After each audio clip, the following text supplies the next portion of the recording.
इस वीडियो में मैंने एक यूनिवर्सल बोर्ड को रिव्यू करूंगा। एक्चुअल में मैं ज़्यादातर बोर्ड को रिव्यू नहीं करता हूँ, यूनिवर्सल बोर्ड वगैरह।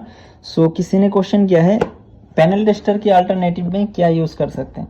सो यहाँ पर आप देख सकते हो पैनल रिपेयर करने के लिए मैं ज़्यादातर पैनल टेस्टर इस्तेमाल करता हूँ, क्योंकि यहाँ पर सेफ्टी दिया हुआ रहता है, एक प्रोटेक्शन है। लेकिन यूनिवर्सल बोर्ड में कोई प्रोटेक्शन नहीं रहता है। फिर भी हम क्या है, कुछ पैनल्स होता है जो बाईपास करने के बाद उसका सिग्नल सोल्यूशन नहीं होता है। तो उस केस में क्या है, मीन्स पैटर्न तो बनता है लेकिन उसके अंदर जो पिक्चर जब आता है तो पिक्चर नीचे अप साइड ऊपर या अप साइड डाउन इस तरीके से प्रॉब्लम करता है। तो उस केस में मीन्स ये पैनल को रिपेयर करने के बाद फिर हम क्या करते हैं, एक यूनिवर्सल बोर्ड से इसको वेरीफाई करते हैं, या तो यूनिवर्सल बोर्ड से भी रिव्यू मतलब चेकिंग करते हैं जो हमारा पिक्चर सारी चीज़ ओके है या नहीं है। ठीक है, क्योंकि पैक करने के बाद फिर देखेंगे कुछ अलग सा प्रॉब्लम से, तो फिर उसको वापस फिर खोलना पड़ेगा। तो इसीलिए मैंने एक यूनिवर्सल बोर्ड कभी कभी यूज़ करता हूँ, जो ब्लू कलर का बोर्ड होता है। ज़्यादातर ये ब्लू कलर का बोर्ड बहुत अच्छा होता है। ठीक है, मैंने ज़्यादातर यही प्रीफेयर करूँगा अगर किसी को यूज़ करना है तो पैनल टेस्ट के लिए।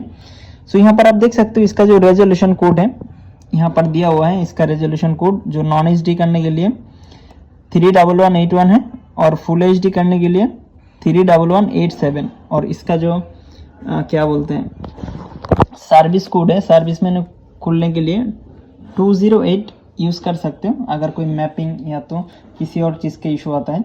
तो अगर कोई टीवी में आपको यूनिवर्सल बोर्ड वगैरह यूज़ करना है तो आप क्या कर सकते हो, इसको यूज़ भी कर सकते हो। ठीक है, तो मैंने इसको खोल के दिखाता हूँ इसके अंदर क्या क्या मिलता है।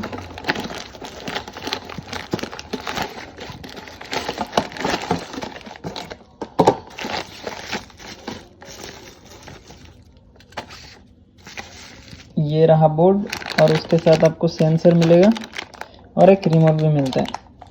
तो यहाँ पर देख सकते हो एक सेंसर भी है, सेंसर रिमोट, और एक उसका फिटिंग करने के लिए वो भी दिया हुआ है।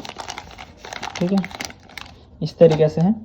अगर मॉडल नंबर देखें T56 U11.2, ठीक है, ये U11.2 का है लेकिन वर्जन 7 है। पहले आता था U11.2 वाला, ठीक है, लेकिन उसका वर्जन अभी अपग्रेड किया गया। तो आई थिंक ये जो U11 का सीरीज़ का बोर्ड था ये बहुत ही अच्छे था। तो मैंने यहाँ पर आप देख सकते हो कि मैंने एक पैनल को टेस्ट कर रहा हूँ। यहाँ पर पैटर्न ठीक तरीके से बन रहा है, लेकिन ये वाला जो पैनल्स है वो कभी कभी क्या है ना, जो पिक्चर होता है पिक्चर में कुछ प्रॉब्लम करते हैं। नो सिग्नल का पिक्चर वहाँ पर करते हैं लेकिन शो नहीं होता है पैनल टेस्टर से। तो मैंने क्या करूँगा, एक बार इस बोर्ड से चेक करूँगा मैंने, तो इसीलिए मैंने इसका पावर बंद कर दिया। अभी क्या करूँगा, यहाँ पर मैं सेंसर कनेक्ट करके इसको पूरा कनेक्ट करके मैं आपको दिखाता हूँ कि क्या चेंजेस आता है। ठीक है, panel test with universal board. So यहाँ पर आप देख सकते हो मेरे पास एक यूनिवर्सल बोर्ड है, इसी से हम क्या करेंगे, पैनल को टेस्ट करेंगे। तो ये एक न्यू बोर्ड है, इसका जो रेजोल्यूशन कोड होगा ये डिफ़ॉल्ट क्या है फुल HD में ही रहता है। तो हमारा जो पैनल है वो फुल HD का पैनल है। सो यहाँ पर आप देख सकते हो मैंने यहाँ पर फुल HD LVDS कनेक्ट कर दिया अकॉर्डिंग टू सप्लाई लाइन, और यहाँ पे ये सप्लाई लाइन इस साइड में रहता है तो यहाँ पर कनेक्ट हो गया। और ये जो है 12 वोल्ट का पैनल है, तो मैंने यहाँ से 5 वोल्ट से ट्रांसफ़र करके इसको 12 वोल्ट कर दिया। ठीक है, तो ये कनेक्शन आपको कर लेना है, 12 वोल्ट करना है, या जो भी आपका पैनल का वोल्टेज होगा। तो ये 12 वोल्ट का पैनल है इनोलक्स का, और यहाँ पे ये LVDS कनेक्ट हो रहा है। तो मैंने कनेक्ट कर दिया, इसको 12 वोल्ट इनपुट दिया।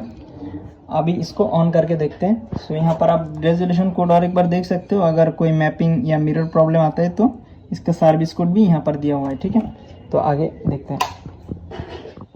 मैंने इसको ऑन कर दिया। अभी इसको स्टैंड बाय से रिलीज़ करना पड़ेगा, और मैंने इसको LG रिमोट ऑपरेटिंग करूँगा। इसका भी रिमोट दिया हुआ है यहाँ पर, मैंने ज़्यादातर LG का रिमोट इस्तेमाल करता हूँ, और ये भी दिया हुआ है इस बोर्ड के साथ। ठीक है, तो मैंने LG का रिमोट यहाँ पर इस्तेमाल कर रहा हूँ, ये डिफ़ॉल्ट LG में रहते हैं। और इस बोर्ड में रिमोट भी आप चेंज कर सकते हो। तो यहाँ पर आप देख सकते हो पैनल ऑन हुआ लेकिन कुछ इस तरीके से प्रॉब्लम कर रहा है।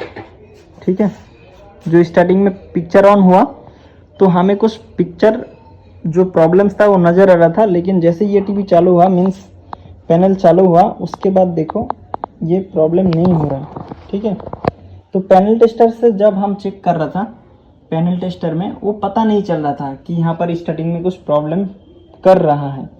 तो यहाँ पर मैंने पैनल को उल्टा रखा, इसीलिए नो सिग्नल कुछ इस तरीके से दिखाई दे रहा है। अगर पैनल को हम पलटी कर देंगे तो फिर नो सिग्नल जैसे दिखता है वैसे ही दिखेगा, ठीक है।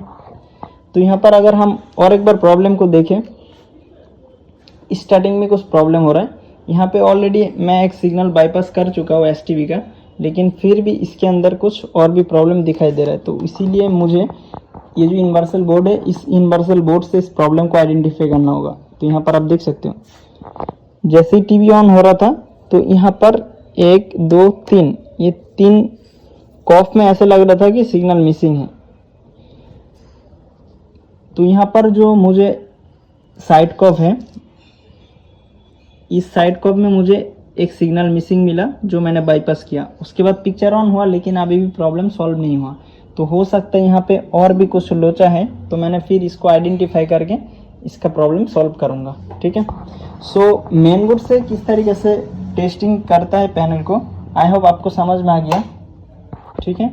तो इसी तरीके से आप इस रिमोट में इनपुट 311 इनपुट 31181, अगर आपका नॉन HD का पैनल है तो आप नॉन HD के अकॉर्डिंग में सेट कर सकते हो। सो ये था एक छोटा सा वीडियो जो आप पैनल टेस्ट करने के लिए या तो यूनिवर्सल बोर्ड या तो पैनल टेस्टर में सेफ्टी है, इसके अंदर कोई सेफ्टी नहीं है। अगर आप कोई गलत तरीके से सप्लाई लाइन कनेक्ट कर दियोगे तो आपका बोर्ड में जो ये मॉस्फेट वगैरह है ये उड़ सकता है, खराब हो सकता है। लेकिन इसमें अगर कोई गलत करोगे कनेक्शन तो वहाँ पर आपको बीप शो करेगा, अगर कोई सिग्नल या तो सप्लाई ग्राउंड होगा तो, ठीक है। तो यहाँ पर एक प्रोटेक्शन है, लेकिन इसके अंदर कोई प्रोटेक्शन नहीं है। अगर कोई गलती करोगे तो आपका बोर्ड डैमेज भी हो सकता है। इसीलिए मैंने ज़्यादातर पैनल टेस्टर यूज़ करता हूँ और लास्ट में जब प्रॉब्लम सॉल्व हो जाता है उसको वेरीफाई करने के लिए कि यूनिवर्सल बोर्ड इस्तेमाल करता हूँ। सो आई होप आपको समझ में आ गया कि यूनिवर्सल बोर्ड से यूज़ करने का क्या बेनिफिट है और पैनल टेस्टर से बेनिफिट क्या है, ठीक है। सो वीडियो इतना ही है। Thanks for watching.